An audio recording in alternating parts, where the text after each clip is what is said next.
Golf Smarter number 339, published on June 26, 2012. Welcome to Golf Smarter Mulligans, your second chance to gain insight and advice from the best instructors featured on the Golf Smarter podcast. Great golf instruction never gets old. Our interview library features hundreds of hours of game improvement conversations like this that are no longer available in any podcast app. People should be aware of that there's three master fundamentals. This applies to mainly the golf swing, but also to the short game and a little bit to putting. In terms of physical skill of the golf swing, there's balance issues, there's mechanical issues, and there's coordination or timing issues.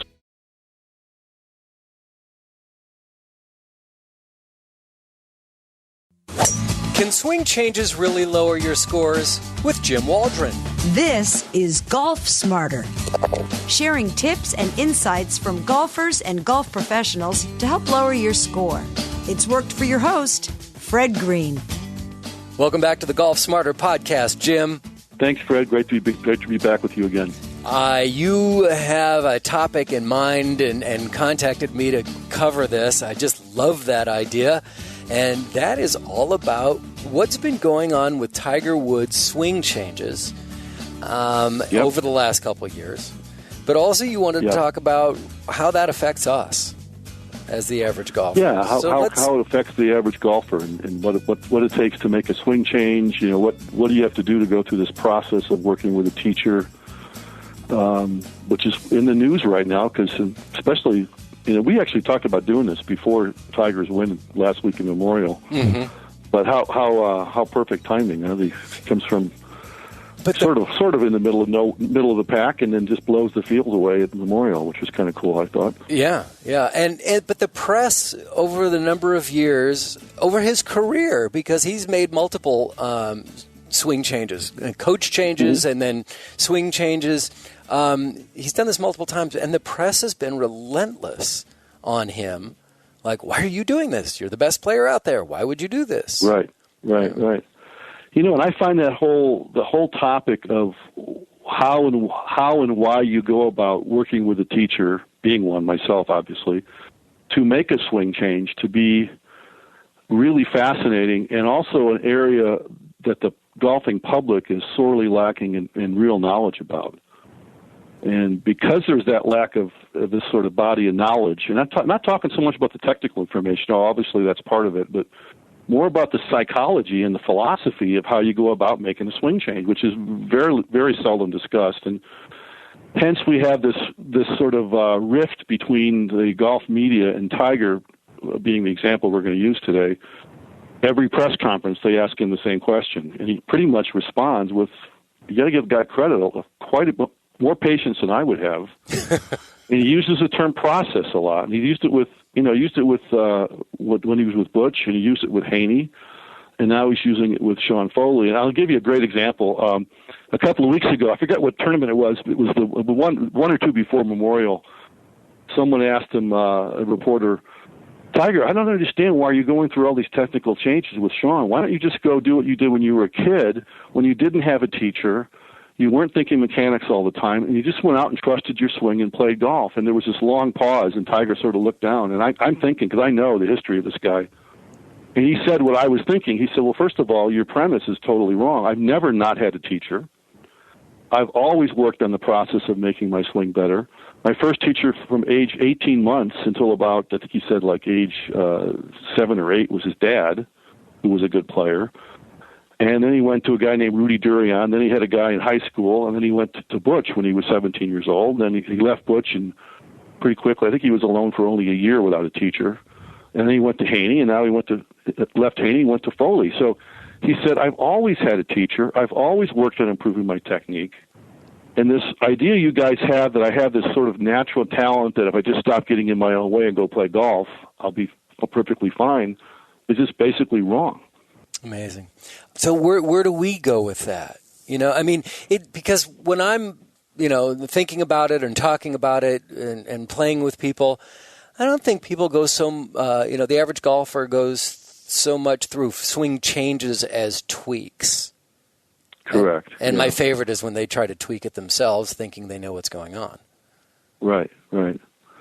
Well, part of what I'm trying to do in my my golfing mission in life is to educate the golfing public about some stuff that I've acquired, kind of a body of knowledge I've acquired, and other good teachers I know have acquired over the years that they've been involved in golf and teaching golf.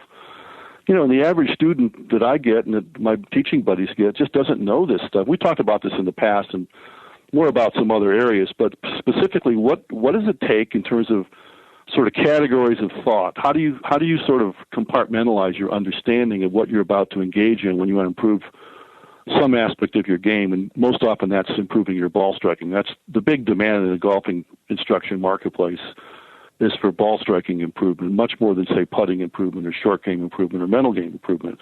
But that's, in fact, that is one of these things that people should know. There's 4 major skill areas: putting, short game, ball striking or long game, and mental game. And, you know, if you're going to embark on a game improvement plan, one of the decisions as a student you have to make is, which of those 4 areas do I want to engage in as my primary sort of big change strategy? Because if you're working for a living still, if you're not retired, you don't have time to work on changing all 4 of those. You know, you only have time to work on one of those major skill categories. And I've always thought that it's almost impossible, well, not impossible, but it's so rare when all 4 of them work in any round of golf.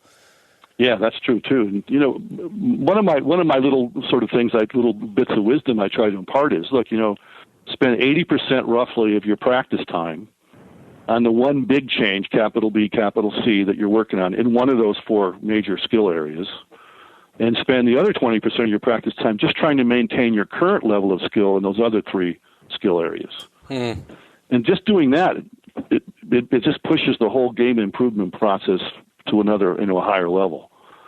Because a lot of it's about, how do I apportion my time and my energy so I can train my way to better golf. And that's one of those examples I always use in terms of a body of knowledge. People need to know some of this stuff, right? Here's another one people don't know about making swing changes. There's two major kinds of instruction. And one is called fundamental instruction, which is basically learning what the rules or the laws of proper body motion and proper club motion are. And the alternative approach is called swing corrective instruction, which is where you're not really trying to do a radical change. You're trying to do a more moderate to superficial change to your existing golf swing. You're not going to change from one of the 4 swing styles to a completely different swing style. Everybody has one of these 4 swing styles, which we'll talk about in a minute, but you're trying to stay with the swing you currently have, but basically polish it, or as you said, refine it, and kind of tweak it. And there's effective rules for how you go about doing that type of training that are different than the rules you need to train on making more radical changes, more fundamental changes, right? There's pros and cons of each approach. Mm-hmm. Sure. And I think, the golfing public out there needs to know what those pros and cons are before they can make an informed decision about which of those 2 they want to work with. Is their main sort of strategy. And this should all be done in advance before you even talk to a new teacher about taking lessons or a golf school. I think it should be information you've already sort of digested, right? Well, let's talk about those 4 styles. There's four traditionally. There's been 4 ways of swinging the golf club that have worked historically. They've won majors. I call them in no particular order. I'll start with the most common. The one you see today in about 95% of tour pros, both males and females. Probably, 75% of low handicap, really good low handicap amateur players. I call leverage spinning or leverage spin. It's a swing that has very, very few moving parts, an on-plane club shaft, a club shaft that stays on the original plane angle relative to the ground from start to finish, or pretty close to that. Fairly wide arms at the top of the backswing, arms not close to the body, but kind of pushing the arms away from the body at the top. That's one of the levers that are a potential source of club head speed. Full wrist cock, but a very active rotation. That's the spin part of the body, especially in the forward swing, with the upper arms connected to the chest.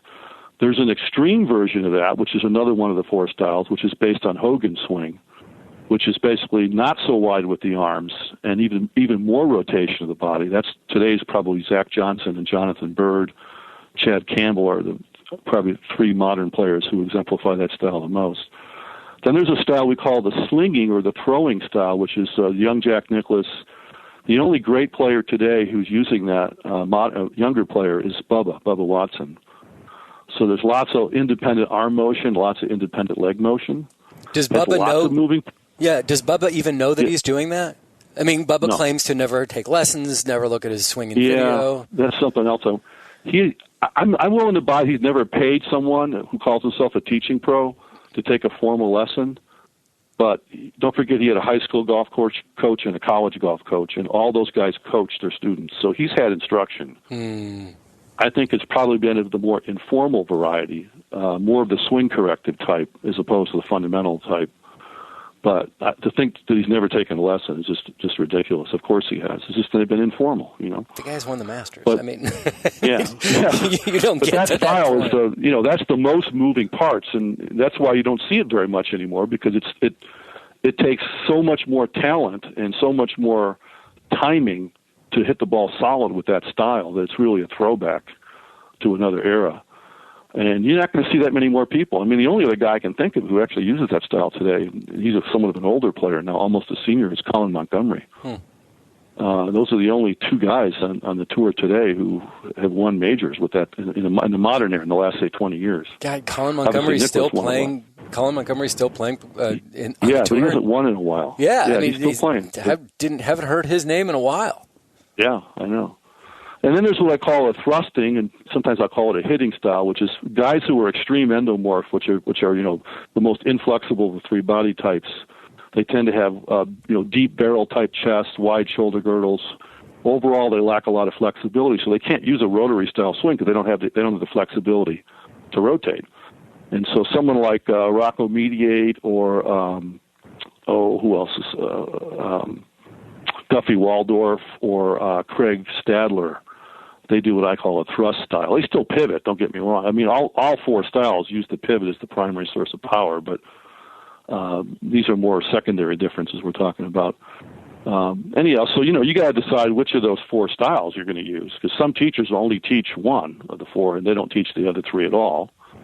I prefer never to teach the slinging or the throwing, the Bubba style, although if I'm working with someone who's already about maybe a 12, 10 handicap or better, and they just want to tweak it, I know enough about that style to be able to tweak it.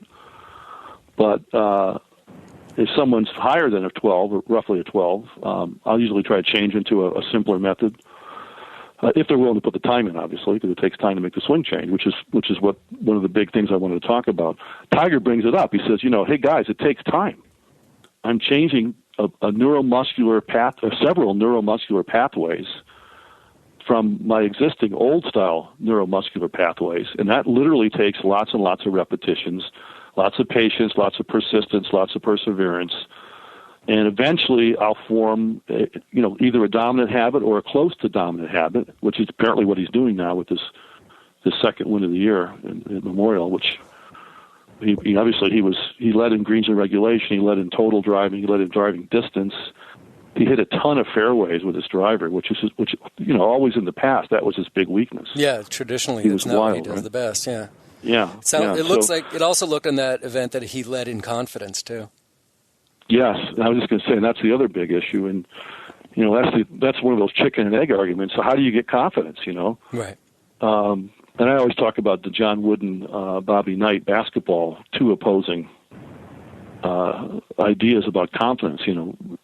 Bobby Knight's idea was he had a sign in the locker room saying confidence is BS, meaning you got confident because you worked on the mechanics of dribbling, shooting, passing, free throws. That's how you got confidence, by improving your physical mechanics of the sport of basketball. And when you really get better at those skill areas, you see improvement. You score more points, you win more games, you pass better, you shoot better, you dribble better, you play defense better, you block shots better because your technique is better, and then you get the confidence, right? So it's sort of like the confidence, the end result of this process of physical skill acquisition. Whereas John Wooden believed, and I think more correctly, that you can practice confidence as a mental game fundamental of basketball that is completely separate from whatever current skill level you have in terms of the mechanical skills of the game of basketball. And, in my approach, balance point, right? I teach both. Sure. You can get confident by improving your technique, and you can get confident by not doing anything in your technique, just leaving your technique alone and just working on accessing that state of confidence during the early stages of your pre-shot routine, and staying with that state of confidence until the finish of your golf swing. Both methods work, so why not use both? They're not exclusionary in my opinion, but anyhow, so you got to figure out which of these four swing styles you're going to work with, because they have some of their components are not compatible with the other three swing styles.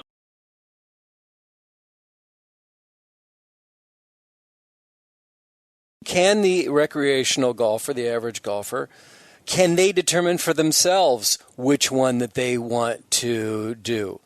Or do they need to have an instructor to say, in watching what you've been doing, here's what I think would be best for you to focus on? Well, I think it's sort of in the middle there. I mean, obviously, if they have zero knowledge of golf swing theory and they don't have the interest or the time to study books or go online and read some of the web forums where these issues are discussed in depth, then they pretty much have to go with what the teacher recommends. But if they want to do a little investigative research and study some of the stuff that's on the web, look at some YouTube videos, it quickly becomes apparent of which of these four styles that they're more likely to want to gravitate towards. Some of it has to do with body type, obviously, which is a physical limitation. Mm-hmm. Again, if you're an extreme endo, you don't have a choice. You've got to use the thrust or the hitting style.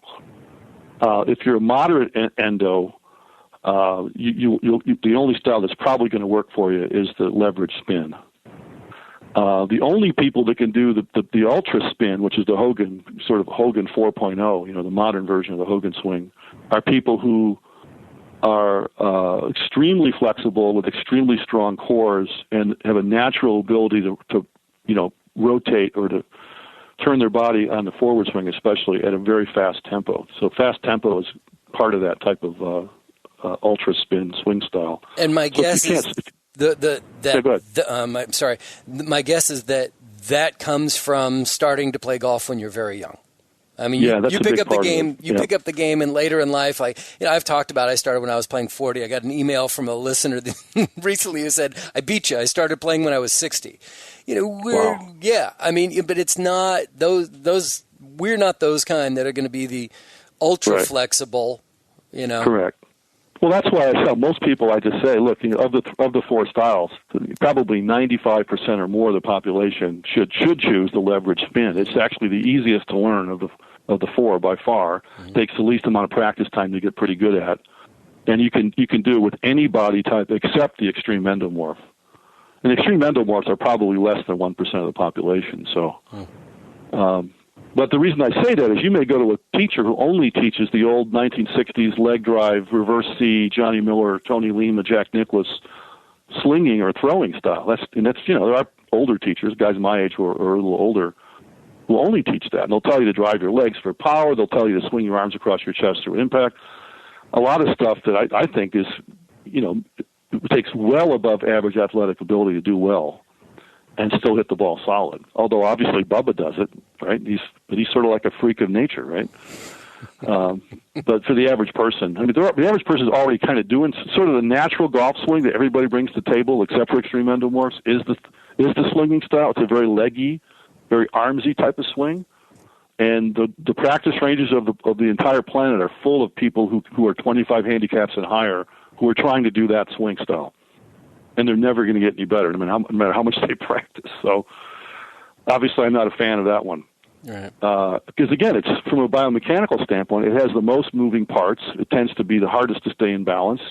It requires the most timing. And timing issues and balance issues are two of the big reasons why average golfers can't hit the ball solid.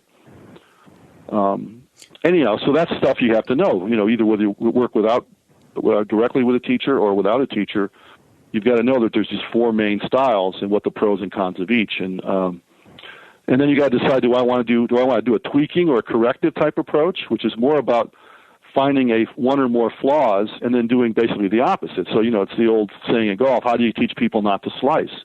The answer is you teach them how to hook it. That's swing corrective. This is like Butch Harmon is sort of the premier swing corrective coach in the game today.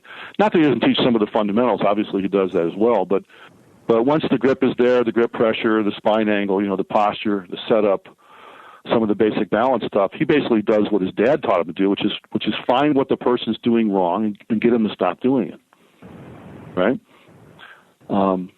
It takes the least amount of time to start to see some degree of immediate improvement to the ball flight. The problem is sometimes, quite often in fact, it tends to be kind of Band-Aidy. It tends to be short-term improvement, and after you invest a little bit of time on the range working on these swing flaw corrective exercises, they tend not to manifest into long-term permanent changes. In other words, the Band-Aid tends to come off. So that's the downside to it. Yeah. Now, let me ask you this, because you not only have individual students that come to you on a regular basis, hopefully, you also, the Balance Point Golf Schools, you'll have people come out for 2, 3, 5 days, correct? Right. So my question is, when people, from your observation, when golfers come out to a 5-day school, are they looking for a swing change or a swing fix? Unlike somebody who's committed to coming to you every week for a year or two, I mean, like they're just totally committed. What do you see as the norm, and what do you see, Well, I mean, you got to remember, because I'm so clear about this issue on our website, and I talk to every new student who signs up on the phone for usually at least 30 minutes, sometimes an hour or two in advance. I try to disabuse them of the notion they're going to come to school and form a dominant habit. And, and the joke I always say at every school, I say, well, if you're expecting to have a Tour Pro quality golf swing when you leave here in 3 days, you came to the wrong school. That's our $1 million tuition school. So if you're expecting a miracle, you're going to pay for it, right? Yeah, right. Meaning it's impossible. You can't get to that level of even you can't get even 50% of dominant habit. You might get 10% there after 3 days, but to get to the 50% mark, which is where most people will be really happy and see a lot of improvement, you're talking like 9 months, a year and a half of training after they graduate to get to that level. Because again, we're talking about changing. We're creating new neuromuscular pathways. You're literally changing the physiology of how your brain and body work together. So most of those people already know that. So I would put it this way: part of their ego, hopefully a small part, is sort of hoping I'm sort of not telling them the 100% truth about that, and they're kind of hoping a miracle is going to happen. But I think that's a pretty tiny part of their conscious mind. I think for the most part, they're not expecting a miracle.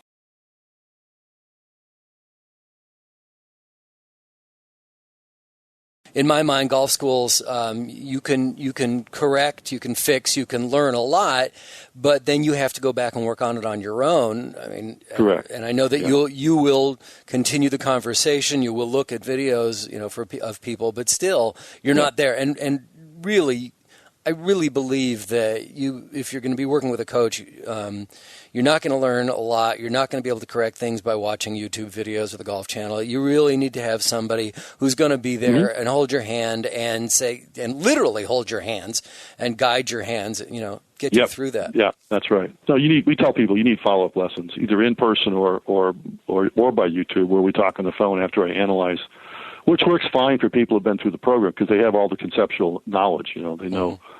So if I say, okay, your arm extension's too narrow at this point, or if I say your spine angles, you come out of your spine angle 4 inches at this point, or you flipped your wrist, they know what I'm talking about because they've been through that 3 days of intensive training. But anyhow, so that's the downside of swing corrective. It tends not to last. That doesn't mean it never lasts. Sometimes it does last. I'm just saying that's a precondition that people, or that's an aspect of swing corrective approach that any educated golfer should be aware of, that it may not be permanent improvement if the underlying fundamental that's the basis for the swing flaw is so absent. It's like building a house without putting a foundation down. I mean, the fundamentals of the foundation, and when you're patching a hole in the roof, that's the swing corrective. So in our golf schools, we do, probably about 10 to 20% of the time is swing corrective, and the other 80 to 90 is fundamental training. And in private lessons, it's just the opposite. It's probably, 60 or 70% swing corrective, and the rest of it's fundamentals. And then the other thing is people should be aware of that there's what we call them the three master fundamentals. I mean, this applies to mainly the golf swing, but also to the short game and a little bit to putting, which is there's three sort of, in terms of physical skill of the golf swing, there's balance issues, there's mechanical issues, and there's coordination or timing issues. So an example of timing or coordination would be tempo, which is the length of time of your swing from start to finish. Rhythm, which is that there's a difference in time between the length of your backswing and then from top of backswing to impact. So there's a sort of an internal beat or a rhythm that your body moves to in order to time your golf swing properly, so you arrive at impact with a square club face, right? And there's some other ones, the proper sequence of motion of your forward swing body parts. But so that's coordination. Balance is self-explanatory. You set up in balance. You stay in balance dynamically all the way up to and including the finish. Really important fundamental. And there's the mechanics, which is how the individual body parts move in the golf swing. So, you don't want to be trying to do a little bit of each. I mean, again, you're going to try to pick one of those three areas as your main sort of focus for your practice time. Is it going to be that you have a balance issue? Is it going to be you have a mechanical issue? Or do you have a tempo, rhythm, or timing issue? Because, again, if you're working for a living, you don't have time to do all three. It's just not going to happen, right? Yeah. And so it's kind of like the whole jack of all trades, master of none thing. You want to avoid that. You want to be a master of one, right? Right. And then back to Tiger. The big thing he keeps telling people is, Tiger. Yeah,